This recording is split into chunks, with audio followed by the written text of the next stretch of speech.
Good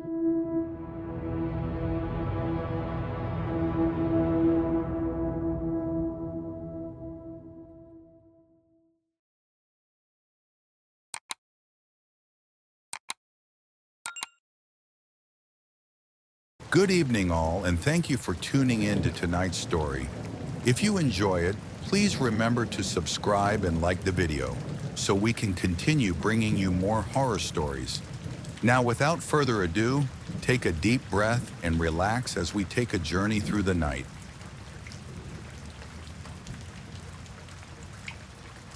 The moon hung heavy in the sky, swollen and golden, casting long shadows over the quiet village of Redbrook. The town, no larger than a handful of streets cradled by thick woods, slumbered beneath its glow. A soft breeze rustled through the trees, carrying the scent of pine and damp earth. In the heart of the village, in a modest cottage with a thatched roof and a creaky wooden door, sat Henry Calloway. He had returned from a week's hunt, his hands still smelling of soil and firewood. He'd spent the evening mending a torn sleeve, sipping on cider and feeling the warmth of his hearth. Yet something inside him twisted. A fever had gripped him since sundown. Sweat trickled down his back, his skin burning one moment and frozen the next. His breath came short, ragged, as if his lungs refused to fill. He pressed a trembling hand to his forehead and clenched his jaw against the stabbing pain in his bones. It felt as though something inside him struggled, clawing at the walls of his flesh, seeking freedom. Henry stumbled to his feet, knocking over his chair in the process. His vision blurred, the room around him distorting, walls shifting like waves on a stormy sea. His heartbeat thundered, and a deep, guttural groan tore from his throat. The sound was foreign, animalistic. He clutched his sides, fingers digging into his ribs as agony erupted through him. His skin rippled, bones stretched, cracked, realigned. He tried to scream, but it emerged as a snarl. His fingers elongated, nails blackening into curved claws. Coarse fur sprouted along his arms, his legs, his face. Joints snapped into new positions, bending where they never should. His senses sharpened. He could hear the hoot of an owl miles away, smell the cold iron of a smith's anvil from the other side of the village. A force unlike any he had ever known took hold. His thoughts, his memories, his very name seemed distant, insignificant. Only one thing mattered now. The beast wanted to hunt. The beast threw itself against the door, splintering it on impact. It crashed into the night, claws sinking into damp soil as it sprinted down the narrow street. The village lay ahead, unaware of the nightmare descending upon it. The first victim was the baker's apprentice, young Elias, who had stayed up late preparing dough for the morning bread. He barely had time to turn before the creature lunged. A flash of fangs, a gurgling cry, then silence. Warm liquid pooled across the cobblestone as the beast raised its head, ears twitching. It heard more heartbeats, more prey. It moved swiftly, slipping through alleys and between homes, drawn by the sounds of slumbering villagers. A window stood open, a foolish mistake. With one powerful leap, it landed inside, the wooden floor creaking under its weight. A woman stirred in bed, sensing something near. She sat up, eyes adjusting to the darkness, just as the beast struck. The town awoke to screams. Lanterns flared to life as men grabbed whatever weapons they could. A pitchfork, a rusted sword, a wood axe. Chaos consumed Redbrook. Figures ran through the streets, their panicked cries echoing into the night. The creature relished it. It tore through them, each strike of its claws swift and precise. A hunter swung a blade, slicing into its shoulder.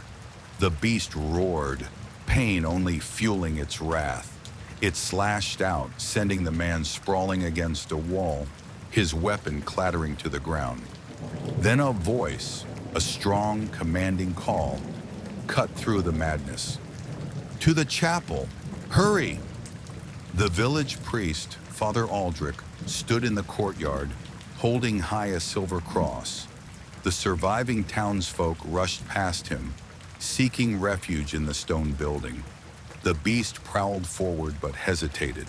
A sharp sting, like fire against its skin, burned when it stepped closer. It snarled, pacing just beyond the threshold, hunger warring with instinct.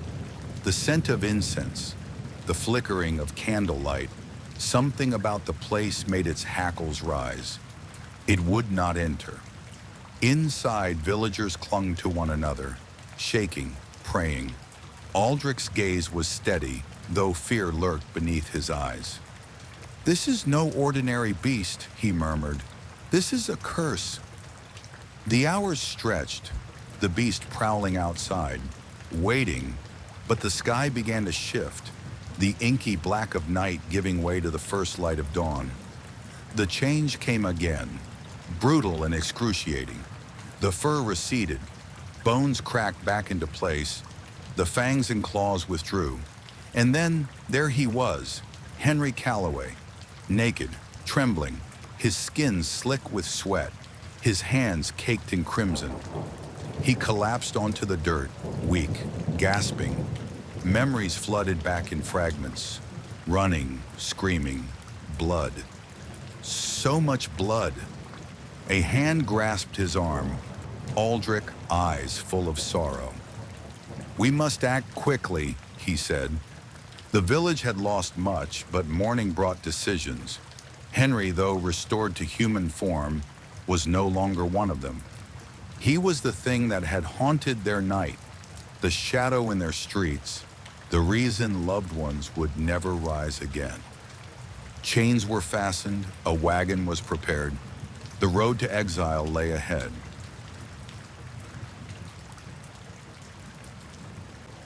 The blackout lasted exactly 3 minutes. At 4 in the morning, the entire world went dark. It was total, absolute, a void where the stars should have been, where street lights and phone screens should have glowed. Then, just as suddenly, it ended. Then 3 minutes later, the world hummed back to life. That's when we noticed. The first signs were subtle. An empty seat at a dinner table, a missing coworker whose absence no one else acknowledged. But then the truth unraveled like a loose thread. Entire families vanished. Photos rearranged themselves. History rewrote itself in real time. I woke up to a silent house. My roommate, Chris, was gone. His bed was made, his shoes lined up by the door as if he'd never worn them. His keys, his wallet, everything remained except for him. I called his phone. Number not found. I checked our group chat. His messages were gone, our conversations looking lopsided, my words floating without responses. "Hey, where's Chris?" I asked at work. "Who?" Ryan frowned at me from across the break room table. "Chris? My roommate?" Ryan chuckled like I was playing some kind of joke. "Dude, you live alone. You always have." I stared at him. "No, I don't." He pulled out his phone and scrolled. "I mean, look, here's your lease agreement." He turned the screen toward me. My name stood alone under the tenant list. Chris wasn't there. I searched through my own phone, finding photos altered. Group shots now missing a person, furniture in my apartment looking slightly different, spaces where things should be. I opened my banking app. The rent split was gone. The payments never happened. Chris had never existed. I drove back home in a haze, passing billboards that seemed unfamiliar, streets that felt different. I pulled up to my complex and hesitated. Was my apartment the same? Had it always looked this way? The news called it the midnight glitch. Scientists scrambled for answers, citing a massive solar event, electromagnetic interference. They ignored the growing paranoia, the missing, the names slipping from memory like water through cracks. But some of us remembered. Online forums filled with frantic posts. My wife is gone, but her things are here. My child disappeared from her bed, but my husband swears we never had kids. Everyone at my work acts like my boss never existed, but I remember him. Then came the pictures. Faded, shifting images, places where people should be, and something else. Faces that didn't belong, background figures, blurry, distant. They stared from reflections, lingered in the edges of frames, watching, waiting. I started seeing them too. One night I sat in my darkened living room, scrolling through old photos, trying to force memory into proof. A group picture from last year. Chris had been right beside me, arm draped over my shoulder. Now an empty space remained, but something else had changed. A figure stood far in the background, just beyond the crowd, faint, shadowed. A man. His features were indistinct, smudged, like a face underwater. I swiped through more pictures, my heart hammering. He was in all of them now. I didn't remember him being there before. And then I saw him outside my window, a tall, motionless figure in the dim streetlight. He faced my apartment, but I couldn't see his eyes. My breath locked in my chest. I grabbed my phone, snapping a photo through the glass. The moment the shutter clicked, the power cut out. 3 minutes of silence, 3 minutes of nothingness, the longest 3 minutes of my life. When the lights returned, I was alone. The figure was gone, but my reflection in the glass remained off. My mouth looked slightly parted, as if I were about to speak. My expression wasn't quite right. More people disappeared as the days passed. Friends, neighbors, entire city blocks felt emptier. The world adjusted, reality stitching itself to accommodate the missing. News stations stopped talking about it. The fear was slipping, fading, eroding into acceptance. But not for me. I started leaving notes for myself, names, memories, anything to anchor me to the truth. But the words on the paper blurred, smudged, faded overnight. The ink seemed to reject the past. I locked my doors, covered mirrors, kept the lights on at all hours. But deep down, I knew it was pointless. One day, Ryan stopped answering his phone. I drove to his place, banging on his door. No response. I asked around the office. "Who's Ryan?" they asked, shaking their heads. That night, I scrolled through my phone, through old messages, pictures, emails. The texts were missing. The photos were altered, and in one, I saw a reflection behind me. The same figure, closer now. I turned slowly, my breath caught in my throat. My bedroom mirror faced me, its glass dark in the dim light. I stepped closer. My reflection wasn't alone. Behind me, just over my shoulder, a shape loomed. Taller than me, its features warped, shifting. A hollow smile, a hand reaching. The power cut out. 3 minutes, total blackness. A deep, sinking void swallowed my world. The silence pressed against my skull, thick, suffocating. I counted the seconds, counted my breaths, feeling the air shift, feeling something move in the dark. Then the lights flickered back, and I was alone. The next morning, I found my phone wiped. No contacts, no photos, no proof. The notes I'd written were gone. My apartment felt emptier, larger. The walls seemed farther apart, as if something had stretched the space. My name on my lease now stood in a different font, slightly misaligned. I turned on the news. No one mentioned the blackout. The world continued as if nothing had changed. But I knew something was taking us. Something was rewriting us. And I knew I was next. I don't know if anyone will find this. I don't know if my words will last or if my name will be erased like the rest. But if you're reading this, if you wake up one day and feel the world has shifted, if you see faces in places they don't belong, do not look for them. Do not take a photo. Do not be alone in the dark. Because when the lights go out again, it will be your turn, and no one will remember you were ever here.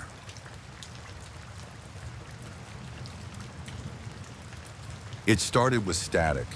Jared barely noticed the first voicemail. He was used to spam calls, pocket dials, telemarketers. When his phone buzzed at 3 a.m., he squinted at the screen, saw the unknown number, and rolled over. In the morning, he played it back. Just static. A long, droning hiss like an old television left on a dead channel. He deleted it. Then it happened again. The second voicemail came the next night. Still static, but this time, something moved beneath it. A sound barely audible. Breathing. Jared frowned and put the phone to his ear, turning up the volume. A slow inhale, then an exhale, like someone standing too close to the microphone, waiting. He deleted it. By the third night, the breathing had changed. It was louder, ragged, almost desperate, the sound of lungs fighting for air.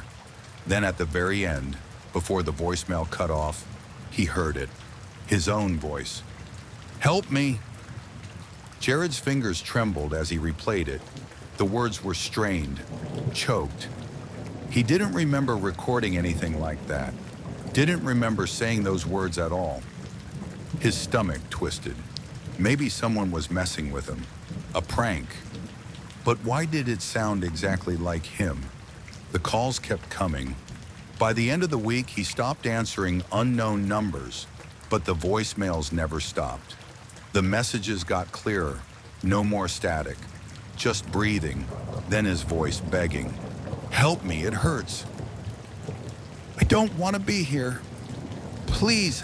Every night, the same time, 3 a.m. The voice always his, the words growing more frantic. He checked his call history. The number was blocked, no caller ID, no way to trace it.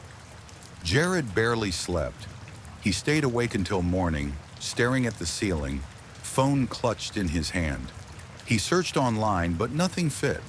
No urban legends, no known scams, nothing that explained why he was getting these messages. Then one night, something changed. The voicemail wasn't just his voice anymore. It had screaming in the background. Jared stopped listening after that. The voicemails went unheard, piling up in his inbox. He kept his phone on silent at night, shoved it in a drawer, but the messages still came, dozens of them, until his inbox was full. Then they stopped. For 2 nights, nothing. No buzzing at 3 a.m., no calls, no voicemails. Jared felt relief seep into his bones. Maybe it was over. Then his phone rang. Not an unknown number this time, his own number. Jared's throat tightened. The screen glowed in the darkness, his own name flashing across it, his own contact photo staring back at him. He pressed decline. The call came again, and again, shaking, he finally answered. For a moment, nothing, just the faintest sound of breathing. Then, "Jared?" His own voice, but not from the phone, from behind him.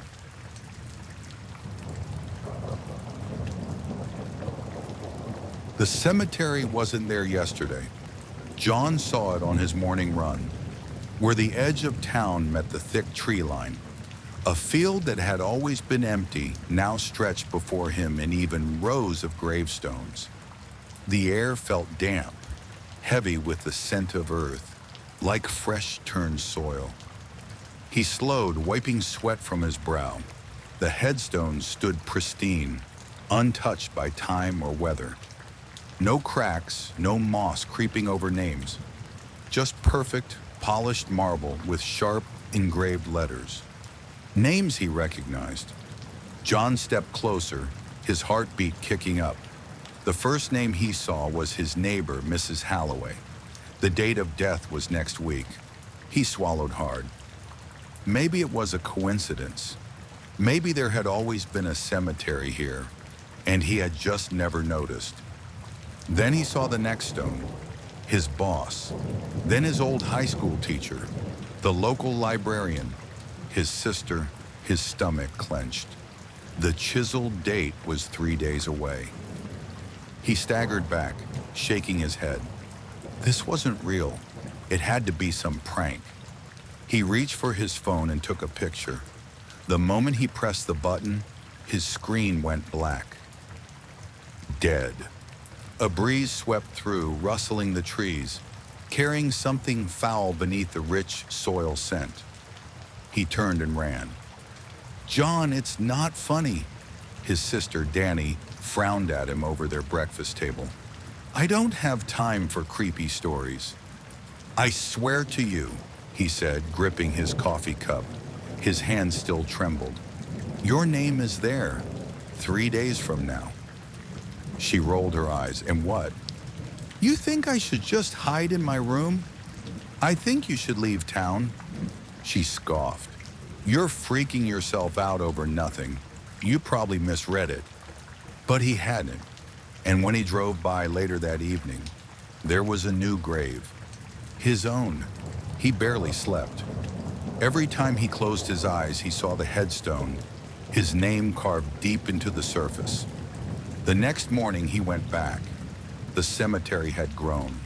New graves, more names, some of them unfamiliar, others frighteningly close, his co-workers, old friends, and all of them had dates in the coming days. Something was coming. Something was choosing. John grabbed a handful of dirt and let it slip through his fingers. The ground beneath the graves looked fresh, like it had already been dug, waiting for bodies that weren't dead yet. That night he stayed up, staring at his locked front door, the bat from his old baseball days resting on his lap. The air outside his window felt thick, unmoving. The town was silent. Then at 5 in the morning, the earth groaned. A deep, shuddering sound, like something shifting beneath the streets. He ran to his window. The streetlights flickered. A figure moved at the edge of his yard. Not walked, moved, as if it glided just above the pavement. John gripped the bat tighter. "Danny," he hissed, grabbing his phone. He had to warn her. The call went straight to voicemail. He threw on his jacket and sprinted to his car. Danny's house was dark. No lights in the windows, no sign of movement. He banged on the door. "Danny, open up!" Nothing. His pulse hammered in his skull. He tried the handle, unlocked. The door creaked open to a still, suffocating quiet. He stepped inside. "Danny?" A noise upstairs, a slow creak, like a footstep. John swallowed hard and forced himself up the stairs, gripping his bat. He reached her bedroom door and knocked. "Danny?" The door swung inward. The bed was empty, but the window was open, the curtain fluttering, and on her nightstand sat a fresh clump of soil. By sunrise, the whole town was talking about it. People were missing, not just Danny. 3 others hadn't come to work. One woman found her husband's side of the bed empty, the sheets still warm. John sat at the diner, hands curled around his coffee, staring at the growing unease on people's faces. They all knew something was off, something in the air, in the silence between words. Then Sheriff Mason walked in. "Need everyone's attention," he called. "We got a situation." John knew before the words even left his mouth. More graves had appeared overnight. The sheriff paused, looking unsettled.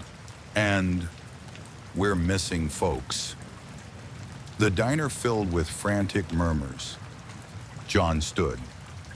Has anyone checked the graves? Mason's eyes met his and something passed between them. A crowd gathered at the cemetery, hesitant, fearful. The sheriff had brought men with shovels. John stood at the edge, his stomach twisting as they started to dig. The first coffin emerged from the soil. Pristine wood, no signs of decay. The workers hesitated, then pried it open. Inside lay Donnie. Her skin was pale, her eyes closed. Dirt clung to her hair. Then she gasped. The crowd screamed as Danny's eyes flew open, wild and unfocused. She inhaled sharply like someone coming up for air after drowning. Her fingers twitched, then curled, grasping the edges of her coffin as if waking from a deep sleep. John grabbed her hand, hauling her up. Her skin was ice cold. She stared at him, confused, terrified. John, you're okay, he lied, gripping her tight. The sheriff's men hesitated before moving to the next grave. One by one, they pulled the missing from the earth. Some screamed, some wept. One man wouldn't stop shaking. None of them remembered how they got there. And by nightfall, more graves had appeared. John sat beside Danny in his living room, a heavy blanket wrapped around her shoulders. She hadn't spoken much since they pulled her out. Finally, she turned to him. I saw something, John. He swallowed hard. What? She shook her head.